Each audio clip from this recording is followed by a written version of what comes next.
Hi everybody, how's it going? Just let me know if you could hear me just because this is the first time we're doing a live stream, so I just want to make sure there's no technical issues.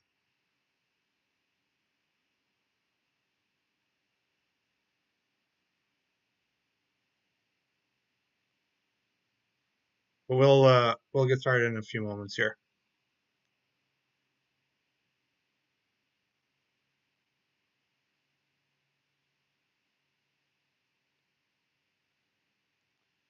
All right.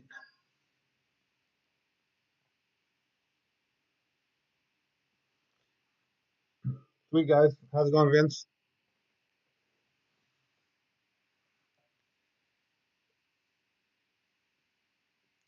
I'll just give it a minute or two.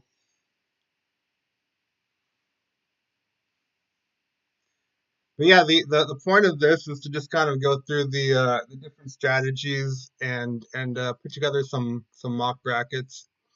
Uh, these are not going to be the ones that I necessarily use, nor should they be the ones that you use, just because it's really going to depend on your pools and your competition and your scoring system. Um, and so I'm just going to kind of look at it from more of a generic standpoint, like generic scoring system, um, generic pool, things like that. So um, don't copy these brackets 100%. You can probably see it, and I'll probably actually just refresh this one. I'm not even logged in, so um, I'm not whatever we create today. I'm not gonna submit. um, okay, but let's get started. So uh, the link should be in the description if you haven't seen it already. If you're on the mailing list, you should have received it. It's live. I'll just put it on social media in a little bit here. But the first and the most important thing to do, which nobody really looks at, is to kind of look at the champion. Getting the champion right is the most important thing in winning a pool. Um, it's worth 63 points, or it's on a standard scoring system, or um, whatever it is. It's going to be hard as hell to win. Yeah, like exactly TV shows. Like you're not going to win your pool if you don't get the champion right, and you're not like you could get your last year, right? St. Peter's, they went to the Elite Eight. You could have gotten that right, but if you had Duke winning it all, you would not have won your pool because all those guys who had Kansas would have won. And so don't focus too much on the first round and those upsets. Focus on the champion. And there's a few different ways that we can kind of go about determining that champion. And what I like to do is I like to look at a few different odds and models. I have Ken Palm pulled up here, and I'll actually open up his blog. For this, I'll actually kind of go through Ken Palm because I've already downloaded that one. But the other thing I like to look at um, is Pinnacle and the Pinnacle lines.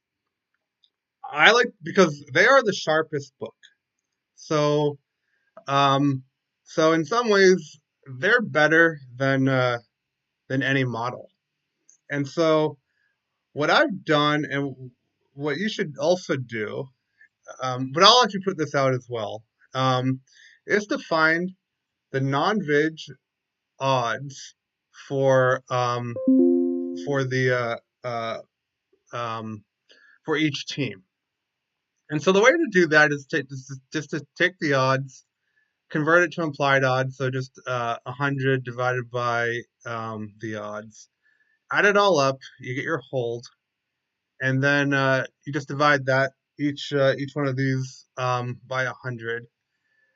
Sorry, by the total, by the 1.45 to get your non-vig dvig odds.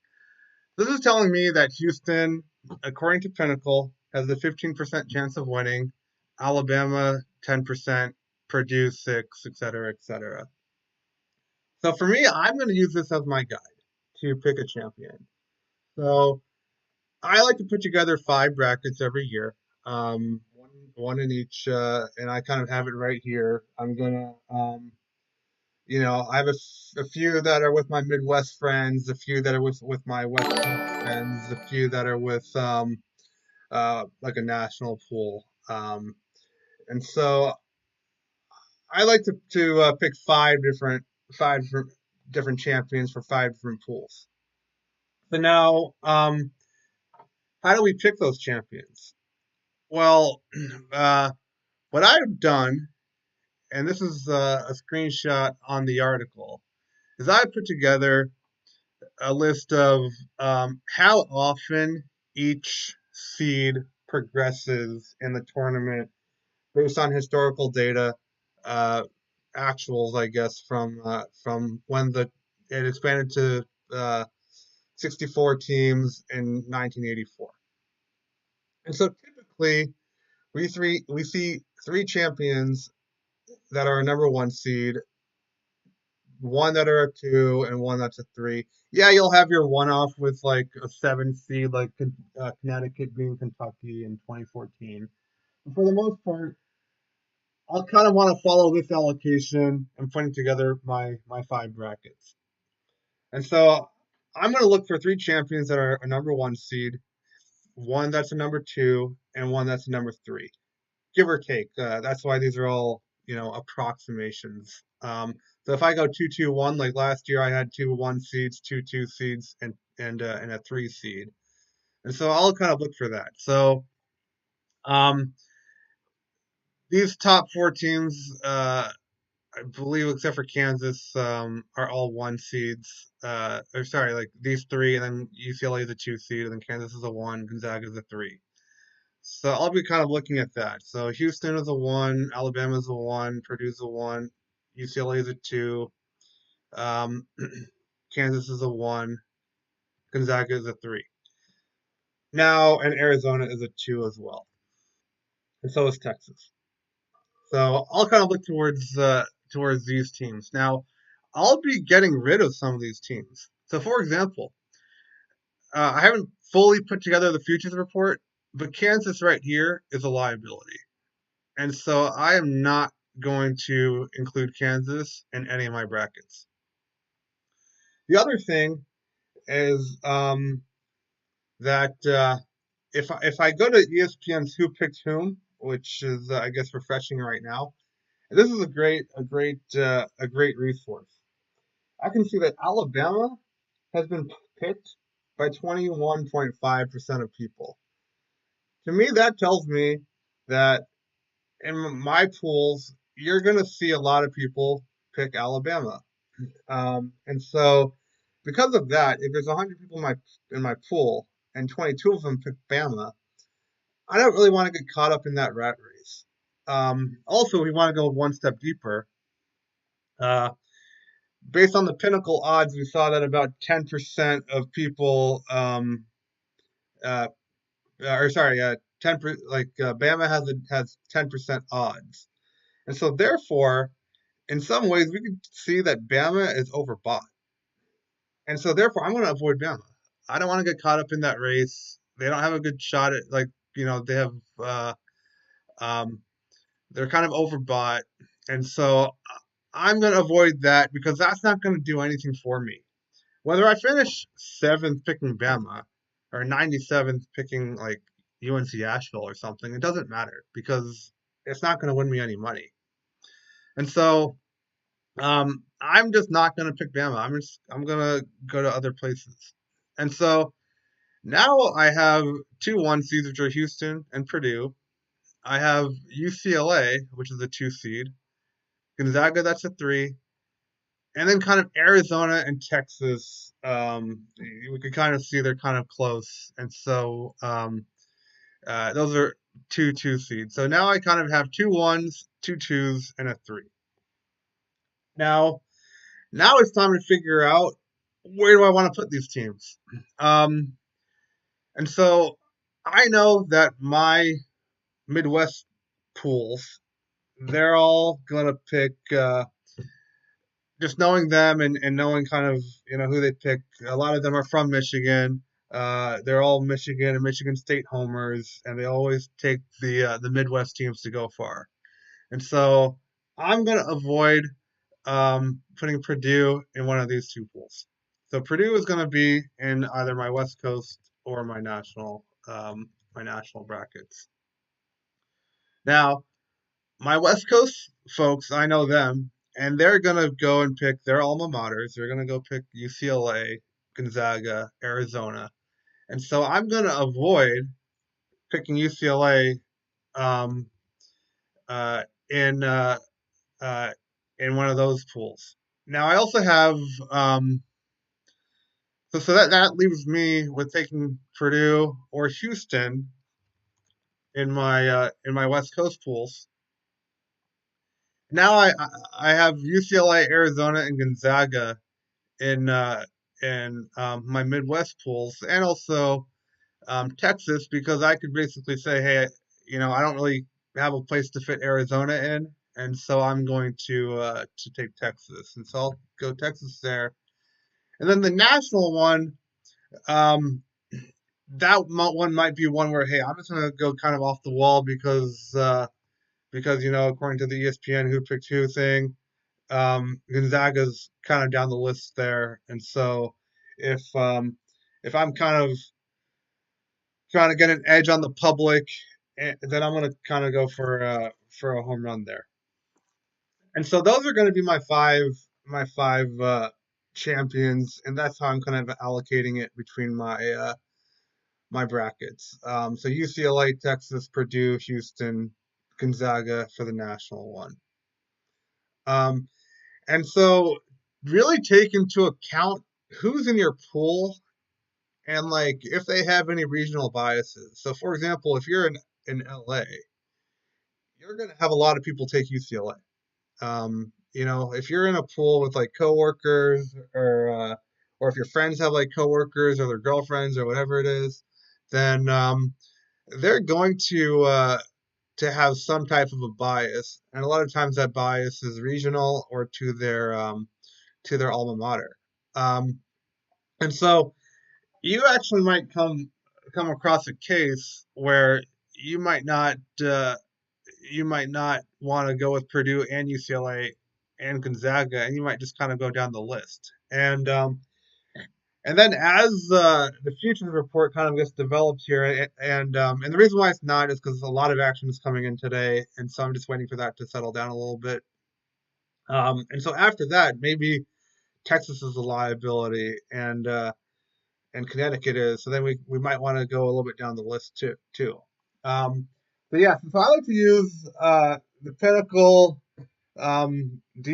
odds because again, it is the sharpest book, and so to me that's like the truest representation of that. Yeah, and Juan, yeah, Kansas was the best outcome last year.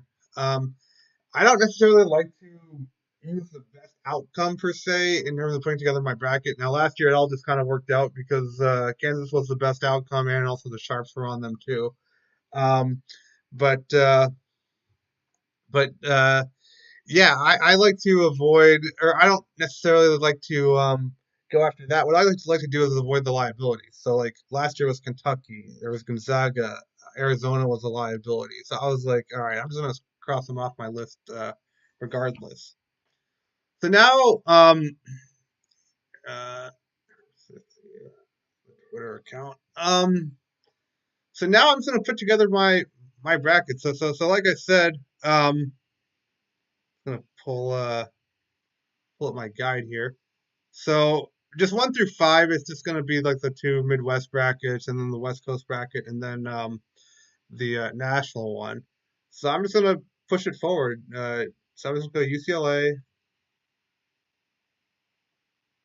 and then the second one is going to be Texas. So I'm just going to push them forward. And again, what we're doing is we're going to fill it out backwards.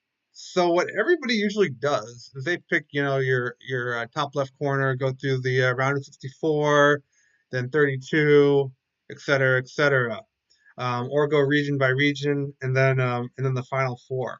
But what we're doing is we're going to pick our champion first, then we're going to pick our runner up, and then we're going to pick our the other two final four teams, and and then kind of go from there. And the last thing we're going to fill out is the first round with whatever we kind of have left over. Where is Gonzaga?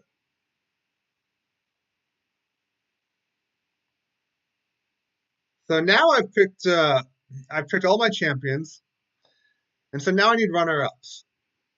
And so based on our allocation here,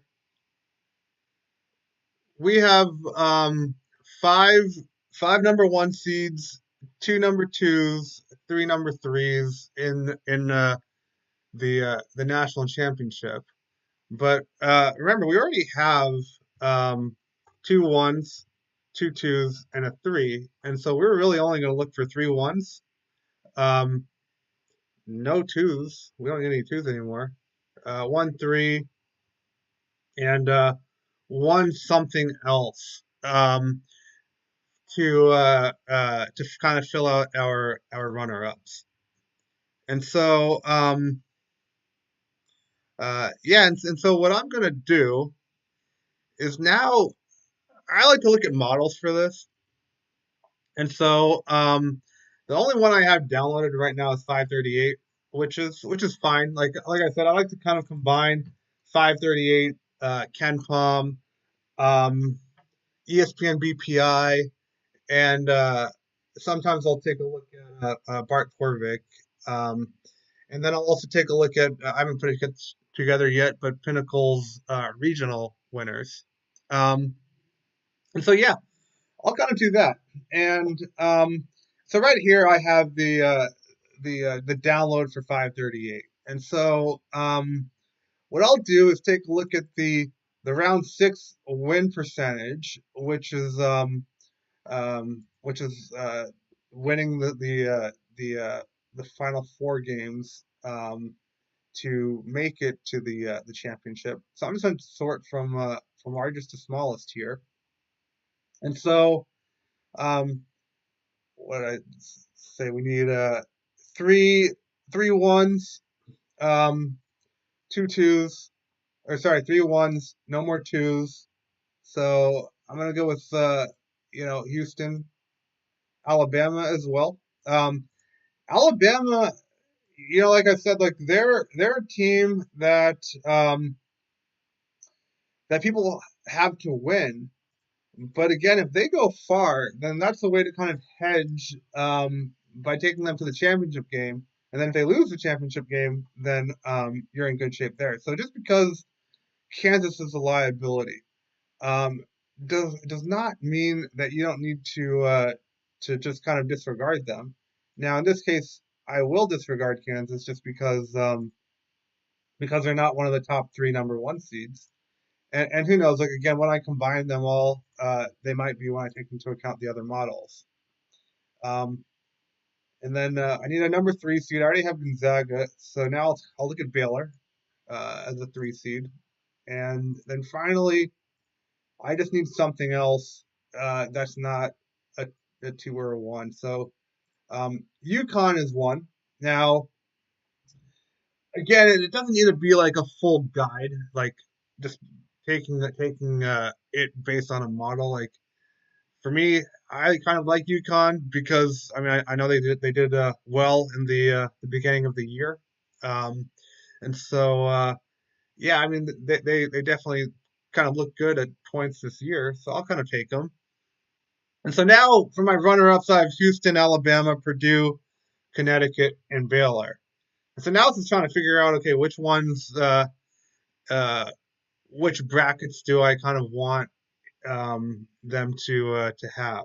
So Gonzaga, if we look, it's the number three seed. Now I don't like to have like kind of like a Cinderella national title. I like to have like one seed against a three seed or something like that. So for this bracket, I'll kind of look at Purdue or Bama as my runner up, and so I'll go with Bama.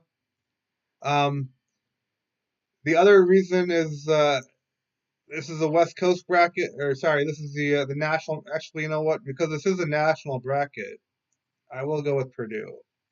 Because again, I'm just trying to get like uh, an underdog, and I might need to figure out how to get rid of the Bama over there.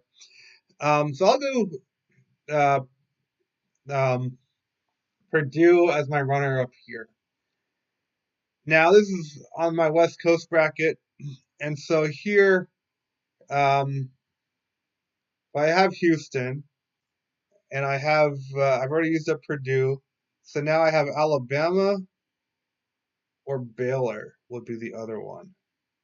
So I'm gonna go Bama just because I think that my West Coast guys would lean more towards Baylor in that one, just knowing some of those guys. Um, so again, it's just about kind of knowing your competition as well. And so Purdue, now I have Connecticut, um, Houston again, or Bama. And so because I have Houston winning it in this bracket, I do want to diversify, and so I'm going to go with UConn. There we go. So in this one, I'm going to have Purdue and UConn. Now we're getting to my Midwest brackets. I still have Baylor left, and I still have uh, I think Bama left. And so I'm going to go with Bama in this one, and then I'll go with um, Baylor in the other one.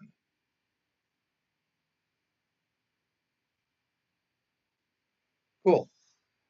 So now we have our national title game set up. So now, how do we? I just want to touch on the tiebreaker. Now, yeah, Jake. I mean, like Marquette is one. I think like if I fill up the Pinnacle odds, Division odds, I think they're like right down below Connecticut and Texas. And like again, like if you feel that you know you have Arizona, Texas, and Marquette kind of all close to each other, and so if you feel that that Marquette is one that you want to pick as your title contender. And you know what? I actually might have them going to the Final Four as I kind of work backwards as well. So I'll kind of cover them a little bit later. But the other thing I want to do is figure out my tiebreaker. Now, a lot of times we just kind of put random scores, but there is a little bit of a way to do that, and I'll just kind of show you how. And I can kind of provide this calculation as well. But for Baylor and Texas, just because I have that one pulled up, or we could do Alabama, UCLA. I'll do Alabama, UCLA. What I like to do is look at KenPom. Now, using the adjusted offensive efficiency, the adjusted defensive efficiency, and the adjusted tempo, we can kind of get to a score. Um, if if uh, Alabama and UCLA played each other. And so, for this, so I could, oh. So Alabama's offensive efficiency is 116.1. I'm just filling out the Excel really quickly. The defensive efficiency is 88.6, and the tempo is 72.7. For UCLA, it's 114.9, 87.2, and 66.3. Um,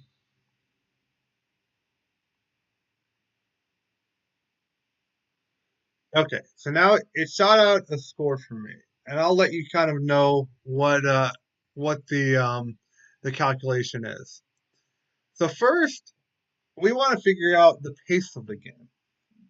Basically, how many possessions are there? So we have Alabama, and this is Bama right here, and this is UCLA, and then Bama, uh, UCLA. And this is again just like chicken scratch. I'm not going to spend way too much time on this because it's a tiebreaker score, and I mean I could really model this out and whatnot, but I like to just kind of do a little bit of a back of a hand calculation because I'm not betting on this. I'm just kind of using some knowledge to get a good a score here, a tiebreaker score. And so first we want to find the pace, and the way to find the pace is to multiply these two together and then divide it by the NCAA average, which is 67.2. So that gets me to 71.7. Then for the scores, for Bama's score, what we do is we multiply their offensive efficiency by UCLA's defensive efficiency to get essentially their score per 100. And then divide it by the NCAA average, which is 104.8. And that will give you Bama's essentially their score per 100 possessions. And then you do the same thing with UCLA, and that gives you their score per 100 possessions. And then what you got to do is just take that, divide it by the 71, or sorry, divide it by 100 and then multiply it by the 71. And so this gives us a score of 69 for Bama and 70-ish for UCLA. So what I'm going to do is just put in my tiebreaker score of 70 to 69.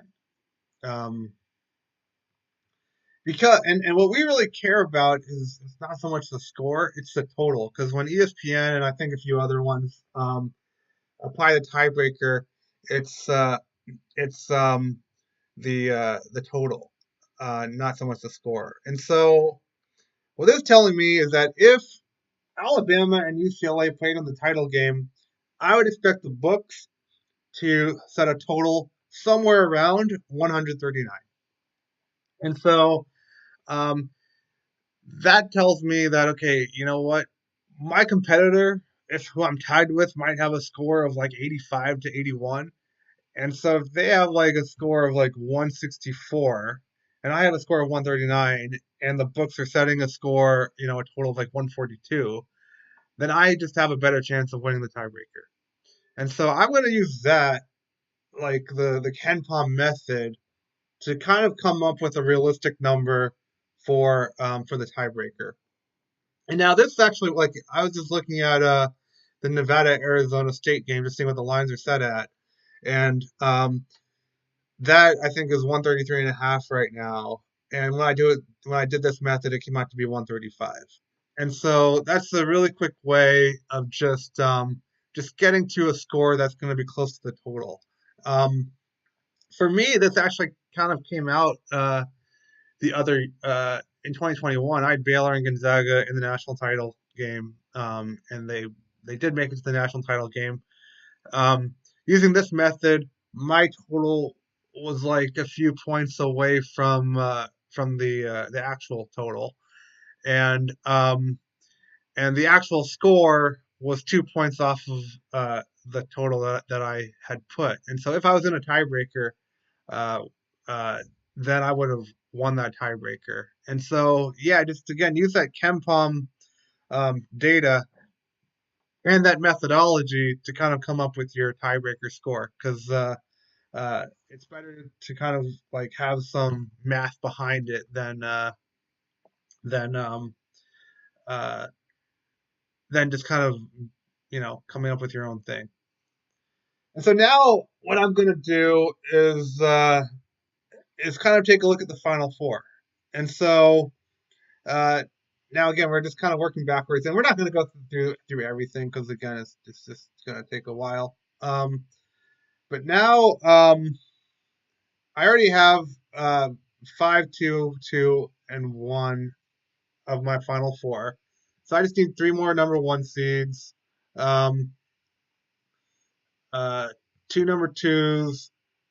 I'm still good with number 3s.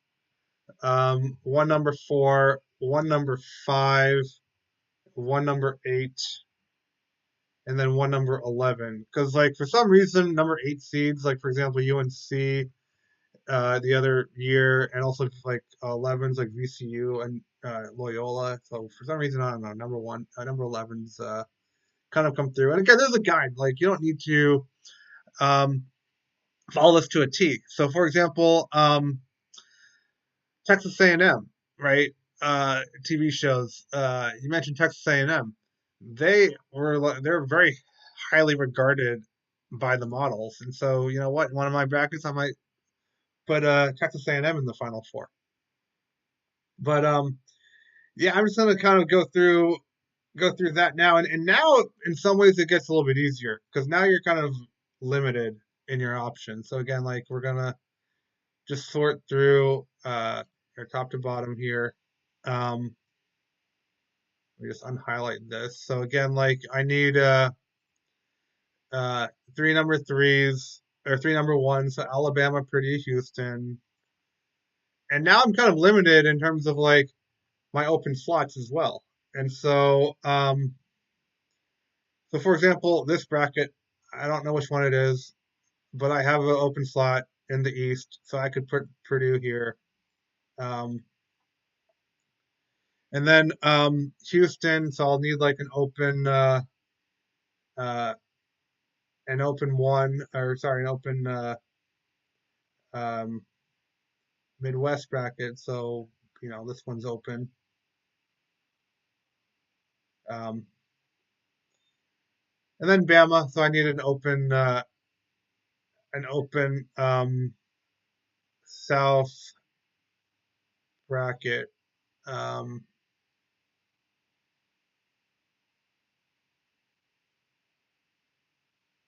which I could go with here. Um, I could fill out my entire Final Four with three ones and a four, get kind of chalk heavy. Um, it's now this is kind of where you might want to make that decision of, okay, you know what, I'll do that, or maybe in this case, I might skip Bama because again, like everybody will be on Bama, and so I don't want to necessarily over leverage myself on Bama, and so I'm just gonna go to Kansas if I have a slot somewhere for them uh, out of the West, which is right here. Um, so yeah, I guess I'll have three number ones in this one here, which is fine. I'll just want to kind of use my East for something else. And so now I'm finished with my number ones for the Final Four. Um, now I'll need a couple twos. The twos I'm going to go for are um, this is interesting. So we've already leveraged Texas and UCLA as our champions. So now, Jake, this is where a Marquette will come into play, and also Azona, just because again I want to make sure that if they go on a run, then I'm at least getting some benefit from them. And so now I'm going to look at Marquette, and I'm going to look at Arizona. Um, and so now again, it's okay. Where do I have slots? So my South region has been pretty much accounted for, except for here and not here. It was the other one, and so I'm going to go with Marquette. And so now I've filled out Marquette, and now I need Arizona. They're in the South, and so somewhere that I have the South open, I'll uh, I'll kind of put them somewhere. I believe it was uh, here. So now I can kind of make a decision. Again, do I want to leverage myself with over leverage Bama or not? Um, or I could kind of see, what is there another team that I might want, but just for the sake of this exercise, I am just going to kind of override Bama. Um, and and then I'm going to move on down to I believe I need one more number four, and again, this is where diversification kind of comes in. So I could go Connecticut again. I know they're pretty high up on the model. Um, but Tennessee is kind of the next number four, and so now do I have a spot in the East kind of open? I don't think I do because I have Marquette and Purdue kind of taking up that spot. Except for here, I can go Tennessee. Uh, it also provides me a little bit more variety in my Final Four. Um, now this is where it kind of gets fun because now you're going to start looking for those Cinderella runs, right? Um, and so now I'm going to want a five seed. So just looking at that model again, the 538 model, there's Duke. I think Duke is in a region that I've already used up, and so now I can kind of go. Hey, do I want to do San Diego State, or do I just want to kind of throw away kind of some of the um, the the guidelines here? And so now I might think, okay, hey, you know what? There's Michigan State in the East. There's Texas A&M. Those are some lower seeds. There's Creighton. Now it's like, okay, which one do I kind of think? The other thing as well to kind of consider is I'm also doing this on a standard scoring system. If I had a scoring system that was not standard, like I know one of mine uses like 2, 3, 8, 16, 20, 13, 21, or something like that, right? So what I would do is multiply all of this stuff by those points to get an expected points. Now it should be relatively similar, but what it would do is if there's a scoring system that um, that prioritizes earlier rounds than the championship, then by doing this weighted average type of thing, you would kind of get that. So my champions might be a little bit different. Or there's actually a few pools that I'm in that have a multiplier for the seed. And so, for example, the year that I got that Final Four correct, which was uh, Michigan State, Auburn, Virginia, and Texas Tech, the reason why I went with some of those teams is because their seed multipliers got me a lot more points. So, like Auburn was a 5 seed that year, and so the reason I went with them is because they were like highly regarded by the models, and also you got the seed multiplier, and so there might be a case where Creighton, depending on your scoring system, might be a better pick than Arizona in putting together your Final Four or in any other round. And so do pay attention to that part as well. Um, but yeah, but so for this, I need kind of a Cinderella, so I'm gonna go with Memphis and Providence. Now again, they're both in the East, and so what I actually might start doing is start going to the regions, or actually I need teams, and I might need a Cinderella. So let's take a look at the Midwest, for example. Um, so in the Midwest, if I look at it, we have Houston, Texas, Indiana, Xavier, and Iowa State. And so in this case, I might go with Iowa State, uh, just because I kind of want. I'll kind of take a look at my makeup. You know what? This is also the pool, the national pool that I just kind of need to have some Hail Marys a little bit.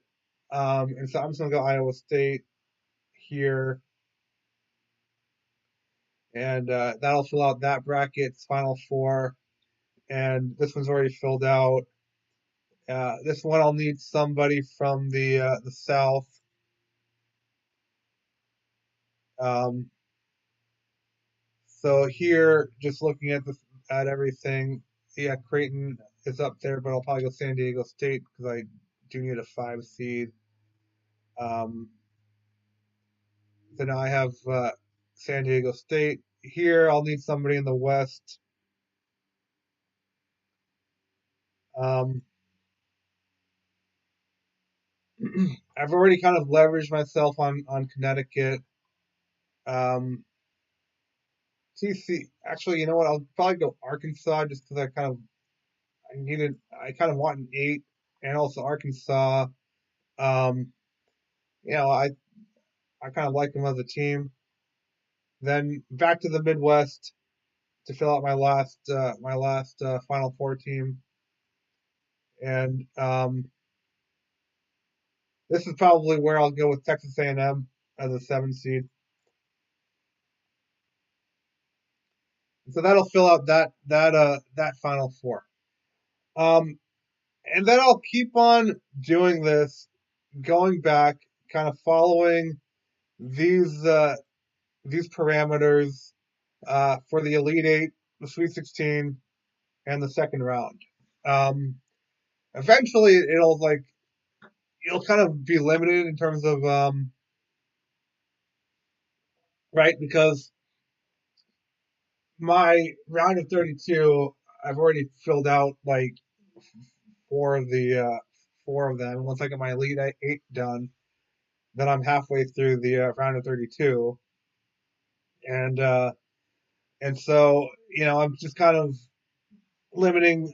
I'm kind of limited in options there, and so like let's say I get to the 14th seed, and and and with the 14th seed, um, if I just look and see who the top ones are to win, I'll just kind of throw in Montana State where I can, Kennesaw State, and UC Santa Barbara.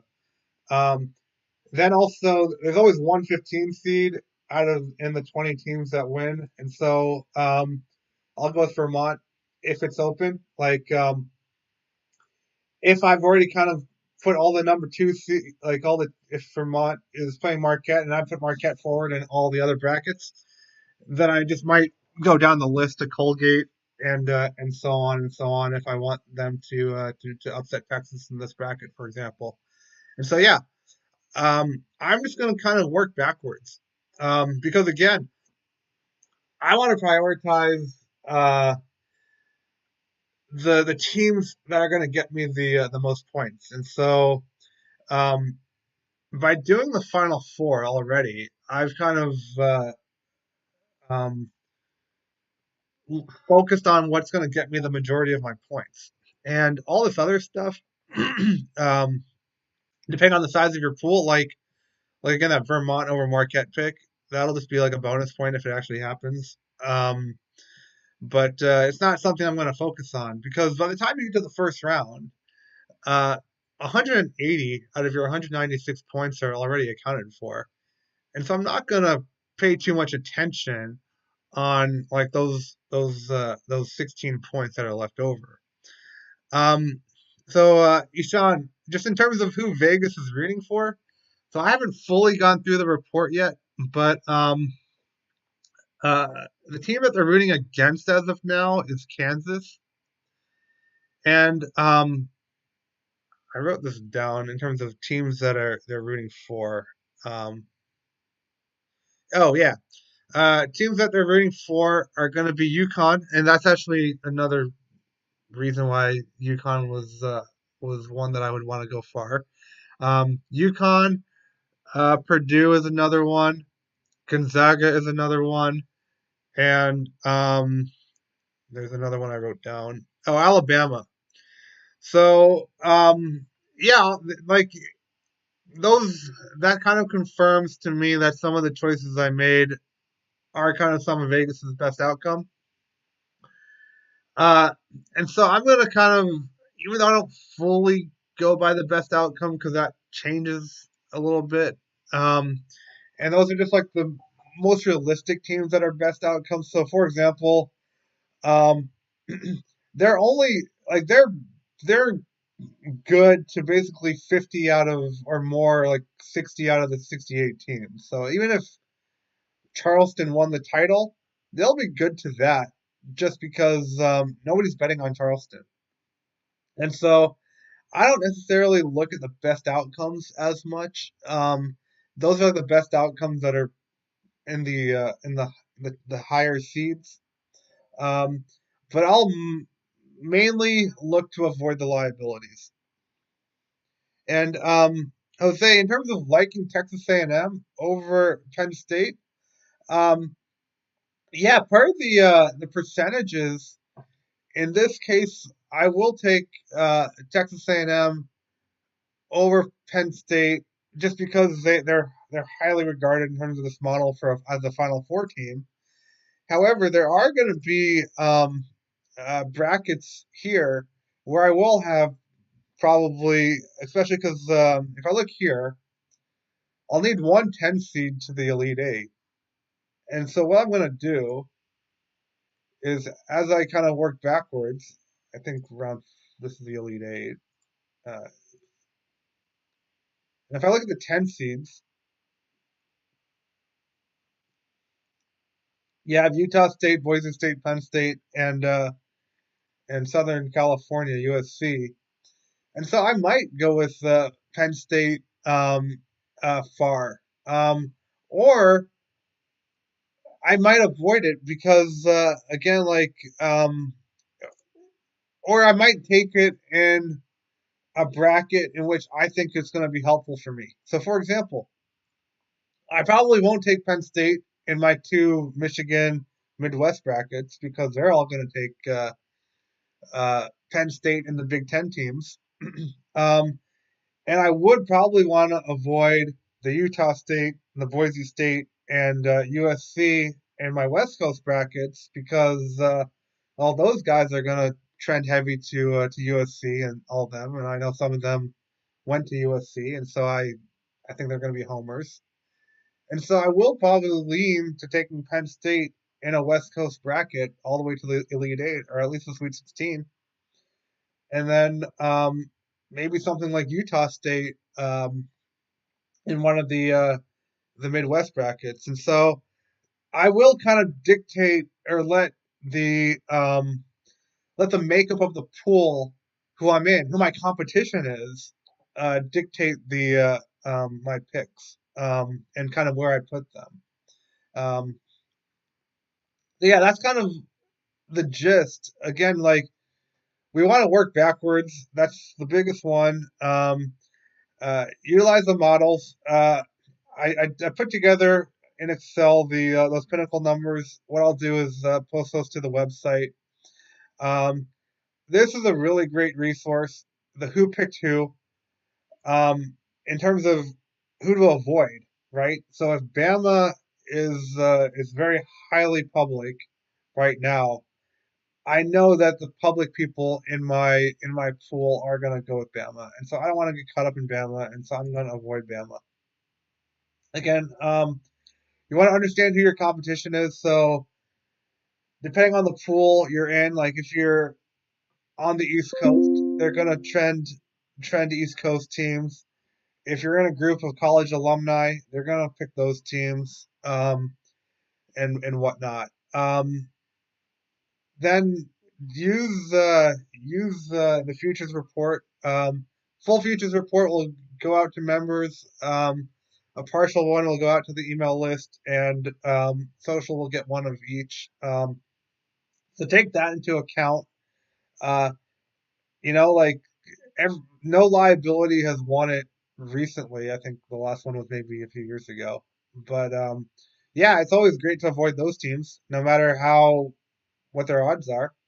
Um, and then yeah, just use the allocations to kind of create a realistic bracket, right? Like I said, sure, uh, Kentucky or UConn beat Kentucky a few years ago as a seventh seed.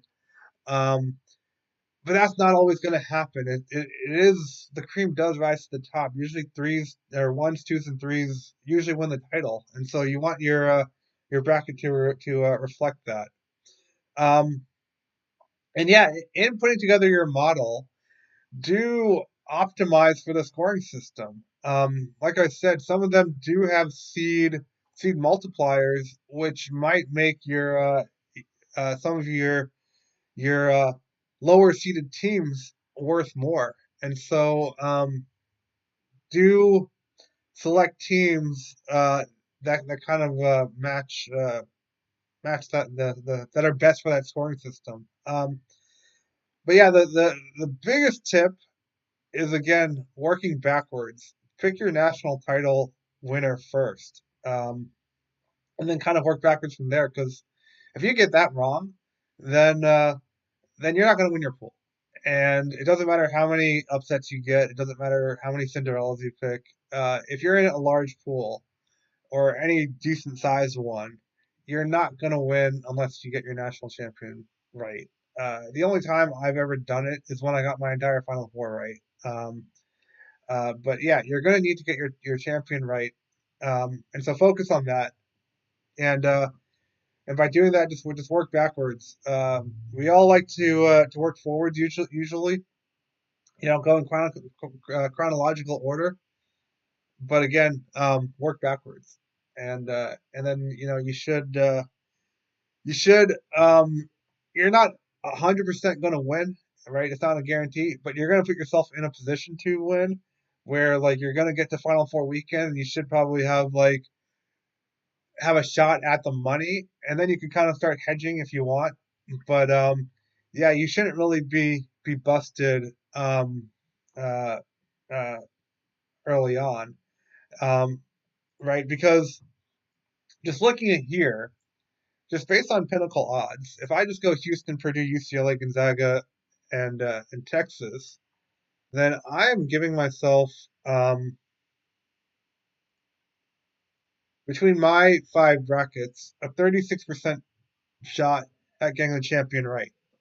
So I'm basically giving myself a 1 in 3 shot of getting the champion right and avoiding Kansas, which is a liability. There's going to be a few others, so avoiding those, and also Alabama, which everybody's going to be on. And so even if I get Alabama right, um, I'm going to be in a large mix of other people. And so you know what? If Bama wins, so be it. Like again, it doesn't matter if you're in seventh place or 97th place. You're not winning any money. And so, yeah, I'm gonna basically uh, use that. And you know what? Bama has a 90% chance of losing. And so, if they do, then that'll knock out a whole bunch of people. And so, yeah, that'll you know put me in a decent position there. And so yeah.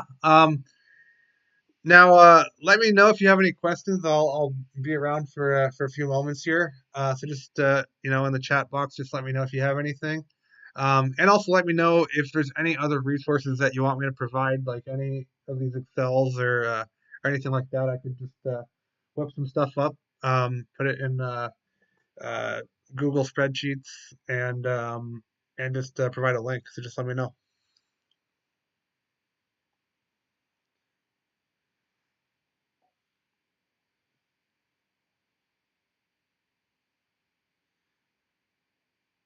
Yeah, this is just Q&A time.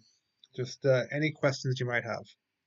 And if you did miss anything, if you joined late or anything like that, this is going to be recorded and put up on the YouTube channel. Um, and um, and we'll be doing this again tomorrow and the day after as well. um, Jose, the upset I like the most. Now that's as a as a fan, as like a fan, I'll probably go to the 512s. Um, I know this. I know the public is on Charleston. I was gonna go with them, but the public is on them. Um, and so I kind of like what VCU is doing. I'll probably lean them. That's just blindly looking without even looking at a model. Um, if I, if I just like pull up the model here and just sort it by largest to smallest, then like the yeah, I guess the first 12 seed that comes up is VCU. So um, that would be a good one. If you're looking a lot deeper, then Montana State might be a good one. Um, but again, don't pay too much attention to the upsets. Um, we actually might run into a situation here where depending on some of these trendy dogs, we might have public dogs coming up here in a few days where the books are actually going to want the favorites to win. And so yeah, so I don't necessarily take like I know there's going to be needs coming up Thursday, Friday, and I know there's going to be uh, um, liabilities and parlay killers and all that stuff. I don't really take that into account when I'm putting together my bracket, just because all that stuff might not actually be known until Thursday, and we got to get all of our picks in. I think the cutoff is before the first game starts, and so I don't really pay too much attention to you know the first round betting information yet. Um, but I do yeah. So Ishan, I'm pulling it up right now. Purdue, which region? They're in the East. So yeah, we have kind of Purdue, Marquette, Tennessee. A lot of these are going to be in order of their seeds. Um, but I do like to look at the ones that are kind of highly rated in the model. So we have Tennessee. Um, yeah, Jose, like you're gonna get if you get a team that goes on a run, like St. Peter's last year, the books are gonna need the favorite. Um, and so there is gonna be that. Now, in terms of timing, I like to put together my brackets on Wednesday night. The reason for that is because I like to see the first four teams. I like to see who's going to win between Pitt and Mississippi State and Nevada um, uh, and Nevada and the other one. Mason. So here's something. um, Alabama could be a very public. It could be a public betting play. It might align to that. However, they might not be a liability because they've had short odds for the most part of the year. That's why actually right now, like Kansas is the top liability. Now Houston is actually a liability as well, but that's because of Mattress Mac, and I disregard that because again, that's just like book promotional stuff, and so I don't really regard Mattress Mac and his Houston bets as a liability. We saw that with the Astros last year in baseball. Um, but yeah, but it, it might correlate to these percentages might correlate in terms of the public and the handle uh, in the betting markets. However, they might not be liabilities just because of the odds, and so we might see something like um, Gonzaga might actually end up being a liability as well, just in the next few days, just because they did have relatively large odds in the early part of the season or the middle part of the season. I Let me just pull up the betting numbers. But let's say um, the public comes on really really hard on Iowa State. They might not show up as anything on ESPN's Who Picked Who, but because they have such large odds or high odds, they will be a liability. Um, and so that's what I'm going to kind of go through over the next few days. Um, yeah, so Jose, so yeah, I did see that Ken Palm had Nevada as favored by two. Some of it is also just like what models do you like? So like I know there's Bart Torvik as well. That's been a one that's come up this year. I haven't looked too much at it. Um, but who do they have? Oh.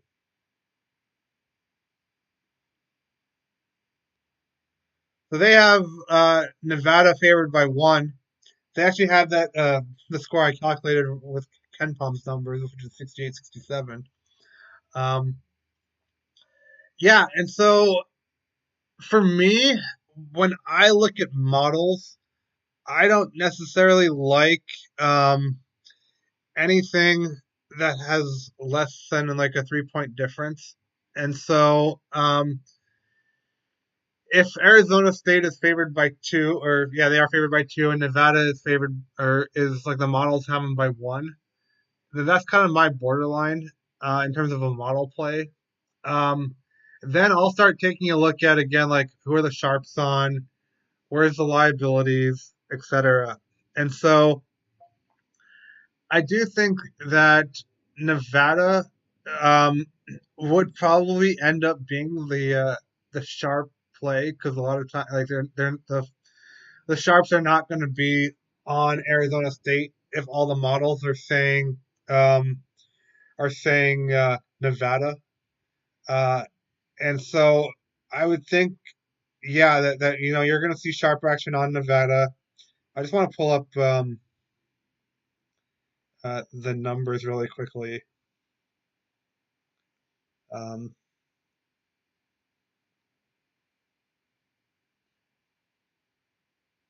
and I'll probably want to look at actually the line movement uh, on some of the books to kind of see what's going on there. But yeah, I would think the sharp should end up being on Nevada.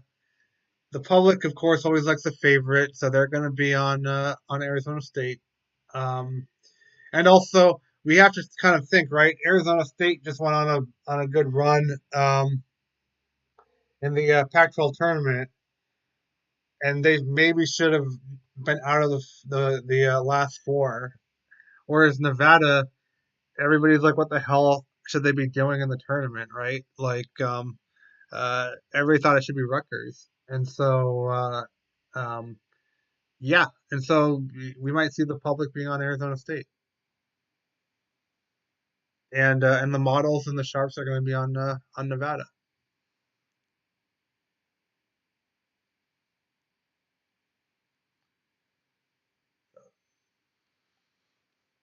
Um, yeah, one other thing. So this is the first time that we did a YouTube live stream. We're gonna do more of these. Like I said, we're gonna do this for the incident.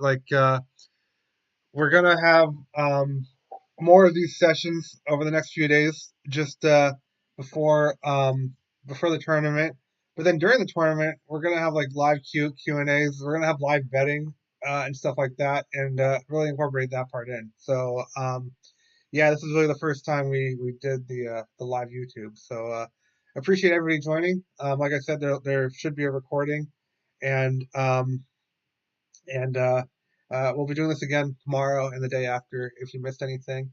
And yeah, um, always hit me up on Twitter or Instagram or whatever. And if you have any other questions.